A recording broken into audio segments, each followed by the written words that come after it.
Vamos falar agora do João Guimarães Rosa, o escritor do regionalismo universalizante. O escritor João Guimarães Rosa, o mineiro Guimarães Rosa, se notabilizou por ser um dos escritores mais radicais no experimentalismo linguístico do modernismo brasileiro. As suas narrativas podem ser definidas como contos de fada para adultos, fábulas adultas. Nessas narrativas, sempre há o trânsito entre o real e o imaginário. Como assim? As histórias do Guimarães Rosa sempre se passam no sertão de Minas, mas os acontecimentos que ele nos narra transcendem a dimensão do cotidiano comum. Essa temática da transcendência é marcada pelo misticismo e pela religiosidade sertaneja. E os textos sempre têm um sentido filosófico e moralizante. Uma das marcas dessa literatura do Guimarães Rosa, como nós falamos, é o regionalismo universalizante. Como se explica? Todas as histórias se passam no sertão de Minas. Então, qual é essa paisagem? Qual é essa cor local? É o cotidiano das boiadas, dos vaqueiros e dos jagunços. O retrato do relevo, da fauna e da flora são os típicos de Minas Gerais. E os temas extrapolam a dimensão local. Sempre o Guimarães Rosa explora temas universais, como a morte, o amor, as relações familiares, o ódio, a vingança e o ciúme. Em termos estéticos, a literatura do Guimarães Rosa pode ser definida como uma literatura de prosa poética. Ou seja, ele escreve na forma de parágrafos, mas utiliza recursos típicos da expressividade da poesia. Quando nós falamos da prosa, é parágrafo. Quando nós falamos da poesia, nós vamos falar da musicalidade do texto, das imagens poéticas desse texto. Então, Guimarães Rosa, ele vai usar como técnicas na sua literatura. Primeiro, a estilização da oralidade sertaneja de Minas Gerais, ou seja, ele parte da oralidade popular, mas vai combinar a essa literatura os conhecimentos refinados e eruditos que ele tinha como médico e como diplomata.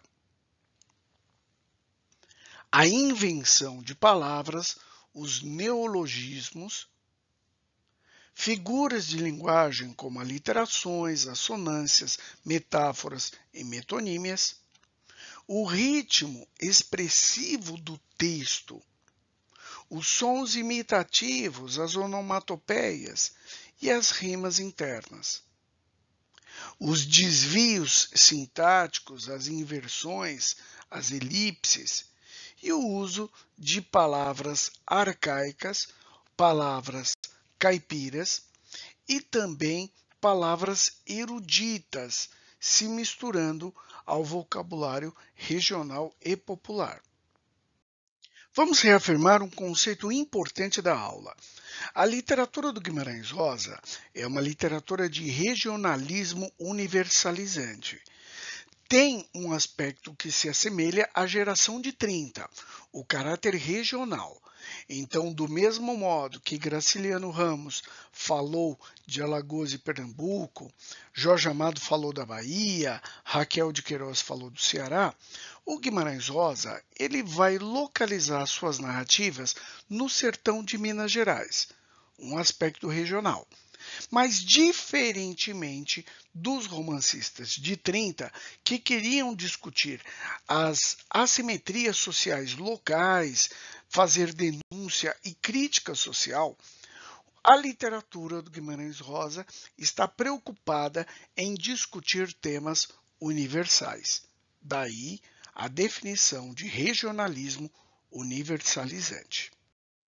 Importante: o espaço das narrativas do Guimarães Rosa é o sertão de Minas. O bioma dominante é do Cerrado brasileiro. Uma curiosidade: quando nós falamos sertão de Minas, não confunda com a Caatinga, com o agreste do semiárido dos romances de 30, como Vidas Secas do Graciliano Ramos. Quando nós falamos de sertão mineiro, nós falamos de uma paisagem verdejante e cheia de vida. Árvores, flores, rios correndo. A obra de estreia do João Guimarães Rosa foi Sagarana, Contos Longos, de 1946. 10 anos depois, ele muda o registro literário pesquisando a forma do romance, o romance épico Grande Sertão Veredas. Em 1962, Guimarães Rosa inova mais uma vez trabalhando narrativas curtíssimas. Primeiras histórias. Vamos falar um pouquinho dessa diferença do Guimarães Rosa em relação à geração de 30. Rosa escreveu sobre os Gerais, pleno sertão de Minas, onde vaqueiros, jagunços e fazendeiros galopam entre o real e o metafísico em busca do destino. As diferenças de classe social que tanto interessaram os escritores da geração nordestina de 30 terão pouca importância nesse universalismo épico que se tinge de elementos regionais. Vamos ler agora um fragmento do Grande Sertão Veredas. Grande Sertão, ao lado dos sertões do Euclides da Cunha, é a grande epopeia literária brasileira do século XX. Nesse livro, o narrador e protagonista é Riobaldo. Ele cresceu na fazenda do seu padrinho, na verdade, o pai que não havia reconhecido a paternidade, e essa condição garantiu para o Riobaldo alguma educação formal. Sua educação real, porém, vai acontecer quando ele se junta a um bando de jagunços e recomeça a longa viagem pelo sertão dos Gerais. E é nessa trajetória que nós vamos ter 3 eixos de narrativas possíveis. A narrativa épica, então uma história guerreira entre bandos de jagunços. Além dessa narrativa épica, nós temos a narrativa amorosa, que é a história de amor entre Riobaldo e Diadorim. E um terceiro eixo é o eixo metafísico, que é o dilema do Riobaldo se existe ou não Deus e o diabo. Por que esse dilema fáustico aí, né? Retomando a obra Fausto, do Wolfgang von Goethe, é que o Riobaldo ele fez um pacto com o diabo para fechar o seu corpo, ou seja, proteger o seu corpo contra a morte violenta. Pois bem, o fato é que ele não morreu em batalha, não morreu em nenhum enfrentamento, em nenhuma justa. E agora que ele está velho, aposentado, como ele propriamente diz, agora que ele está vivendo de range-rede, ele tem essa angústia, esse dilema. Será que o diabo existe? Se Deus e diabo existem, a alma dele está condenada ao inferno. Se o diabo não existe, ele pode morrer em paz. É uma obra maravilhosa. Vamos ao texto. Lugar sertão se divulga, é onde os pastos carecem de fechos, onde um pode torar 10, 15 léguas sem topar com casa de morador, e onde criminoso vive seu Cristo Jesus, arredado no arroxo de autoridade. Esses gerais são sem tamanho. Enfim, cada um que quer a prova. O senhor sabe, pão ou pães é questão de opiniões. O sertão está em toda parte. Olha que interessante, né? A brincadeira linguística. Pão ou pães é questão de opiniões. Então ele força uma rima, mas ele cria uma imagem inspirada nos ditos populares que surpreende, que encanta. E a definição dele, o sertão está em toda parte. Então, o sertão, das narrativas do Guimarães Rosa, é o espaço simbólico onde o homem busca ser tão profundamente ele mesmo. Aí o caráter metafísico e transcendental das suas narrativas. O sertão está em toda parte. O sertão, na narrativa rosiana, é uma metáfora do mundo. Eu careço de que o bom seja bom e o ruim, ruim. Que de um lado esteja o preto e do outro o branco. Que o feio fique bem apartado do bonito e a alegria longe da tristeza. Este mundo é muito misturado. O correr da vida embrulha tudo. A vida é assim. Esquenta e esfria, aperta e daí afrouxa, sossega e depois desinquieta. O que ela quer da gente é coragem. Um exemplo de narrativa mito-poética do Guimarães Rosa é o conto O Burrinho Pedrez, do livro Sagarana. A história conta a narrativa dos 7 de ouros. Esse burrinho, ele vai ser uma montaria de emergência para um dos vaqueiros do Major Saulo, que precisa levar 480 cabeças de gado para a cidade, onde vão partir de trem para um outro destino. Todos os vaqueiros são convocados, mas não há cavalos suficientes. Por isso, o 7 de ouros, que é um burrinho velho, já aposentado, ele é convocado para socorrer um dos vaqueiros. Na ida, eles atravessam um rio e os vaqueiros vão contando histórias do sertão e debochando do caráter decrépito da velhice do 7 de ouros. No entanto, enquanto os vaqueiros estão na cidade, chove, e à noite, quando eles retornam na travessia, o rio encheu. Eles ficam hesitantes se vão atravessar ou não, mas eles colocam o 7 de ouros como um teste. O 7 de ouros, ele na sua velha sabedoria, ele sabe que não adianta lutar contra a correnteza. Ele entra no rio e vai dando suas patadinhas para atravessar.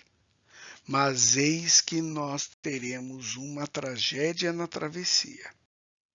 E ali era a barriga faminta da cobra, comedora de gente, ali onde findavam o fôlego e a força dos cavalos aflitos. Com um rabejo, a corrente entornou a si o pessoal vivo, enrolou-o em suas roscas, espalhou-o, afundou-o, afogou e levou.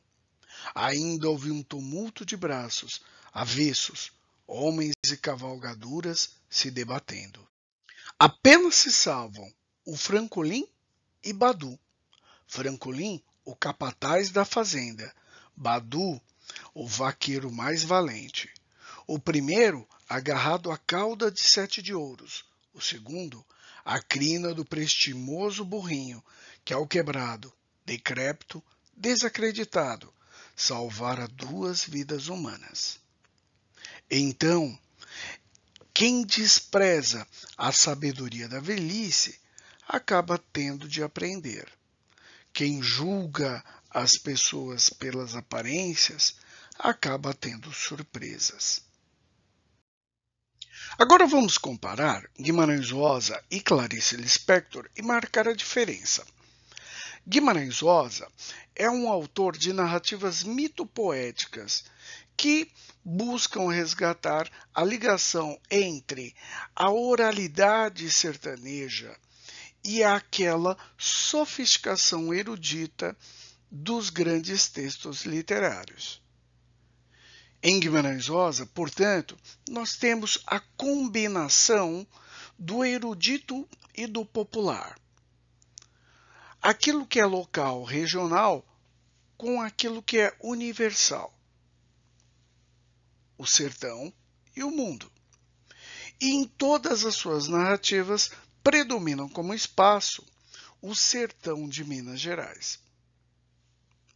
Na Clarice Lispector, nós temos romances e contos voltados para a introspecção, para o mundo interior, que dialogam com a fronteira daquilo que é incapaz de ser traduzido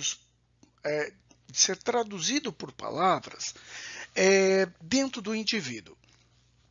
São narrativas epifânicas, ou seja, em que há uma revelação, uma descoberta do personagem sobre a sua própria natureza, sobre a natureza da sua vida, sobre a natureza do mundo. Nessas narrativas, há um lugar comum, a busca do personagem pela própria identidade, pelo seu próprio eu. Diferentemente do Guimarães Rosa, em que predomina o espaço do sertão, nas narrativas da Clarice Lispector, o espaço por excelência é o espaço urbano, é o espaço da cidade. Vamos falar agora do movimento da poesia concreta no Brasil. Qual é o contexto histórico-cultural?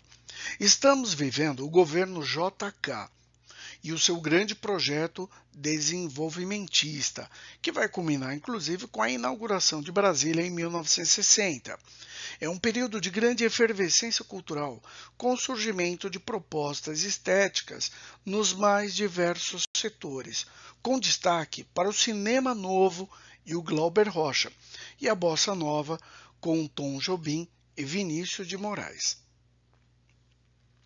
A poesia concreta surge no início da década de 50 e a gente particulariza a publicação em 1956 da revista Noigandres, que trouxe para a cena literária do Brasil uma proposta radical de experimentação não apenas com o conteúdo, mas com a forma poética. O marco inicial vai ser a Exposição Nacional de Arte Concreta em 1956, em São Paulo. Os principais representantes são o Augusto de Campos, o Haroldo de Campos e o Décio Pinhatari. Vamos comentar agora os aspectos formais da poesia concreta. Primeiro, a abolição do verso, a substituição da comunicação verbal baseada nas palavras e mais ainda no sentido das palavras, no aspecto semântico, pela comunicação visual, baseada nas imagens, baseada na forma do signo linguístico, no seu significante, não apenas no seu significado. A integração do espaço em branco da página ao sentido do poema e a linguagem verbo-vocovisual. A expressão poética é realizada por meio dos seguintes aspectos: o verbal, que se dá pela palavra, pelo sentido da palavra, pelas modificações morfológicas, ou seja, eu começo a brincar, a quebrar as palavras, a recombinar partes de palavras e também lexicais. Então, eu invento palavras novas eu emprego estrangeirismos. O aspecto vocal da sonoridade, as diferentes entonações definidas pela posição da palavra na página, e o aspecto visual, as imagens, a posição de linhas e palavras no papel, uso de diferentes caracteres tipográficos, uso da cor, uso do movimento a partir do emprego da tecnologia, assim por diante. E o diálogo com os meios de comunicação de massa, o aproveitamento de elementos da visualidade urbana, cartazes, jornais, revistas, etc. Vamos ver um exemplo radical e famoso da poesia concreta, o poema Viva Vaia, de Augusto de Campos. Aqui, ele trabalha apenas com elementos geométricos, com barras, retângulos e triângulos. No entanto, a partir dessas formas geométricas básicas, nós conseguimos enxergar aqui o viva. O caráter da expressividade do signo se dá pela visualidade e não pelo seu sentido, não pelo aspecto semântico. No entanto, onde que está a vaia? É interessante que essa poética do concretismo permite que nós ampliemos as possibilidades de interpretação. A partir de agora, o leitor ele deve manipular esse texto. Quando nós viramos o texto de ponta cabeça, aparece vaia. Então, a poesia, a partir de agora, com a expressividade concreta, comunica não apenas pelo sentido, mas também pela forma. Obra aberta. Múltiplas possibilidades de interpretação. Então, sintetizando as características do concretismo, a abolição do verso, aproveitamento do espaço do papel, a exploração do significante da palavra, não apenas do significado, do seu sentido, a rejeição do lirismo e do tema e as múltiplas possibilidades de leitura. Outro poema famoso do concretismo é do Décio Pinhatari, Beba Coca-Cola. Veja que, num primeiro momento, nós ficamos meio confusos. Por onde eu começo a ler? Você pode ler de várias formas, não apenas da forma tradicional no Ocidente, que é da esquerda para a direita, de cima para baixo. Beba Coca-Cola, babe cola, beba cola, babe cola, caco, caco, cola, cloaca. É interessante que ele está dialogando com as cores de uma grande marca de refrigerante, que é o vermelho e o branco. Só que o que ele vai fazendo no decorrer do poema, a partir dessa recombinação de palavras, ele vai desconstruindo o discurso da publicidade. Então, cloaca, né, que é o órgão excretor da galinha. Então, olha como ele faz uma crítica, né, a essa sociedade moderna de consumo e ao mundo da publicidade aí. Outro exemplo é do Filadelfo de Menezes, sem título, Goma de Mascarar. Então, clichetes, sabor mental. Então, mais um poema visual de caráter crítico, né? A sociedade moderna de consumo imitando a embalagem de um produto. Aqui um poema dinâmico, né? Velocidade, que dialoga com, inclusive, uma vanguarda europeia, né? O futurismo aqui. Do Shoji Yoshizawa, poeta japonês, o poema Chuva, Uma coisa muito bacana é que o poema ele é desenhado visualmente com um kanji de chuva, né? Com o ideograma japonês da chuva. Então, literalmente, o poeta ele pinta o poema, né? Então, nós temos aqui, a partir da palavra she em inglês, e dentro dela é interessante que contém o he. Então, nós temos ela, she, he, ele, entrelaçados. Então, aí faz bastante sentido a imagem do casamento, do enlace nupcial. É muito bacana que nesse poema as legendas também fazem parte do texto, como possibilidades de interpretação.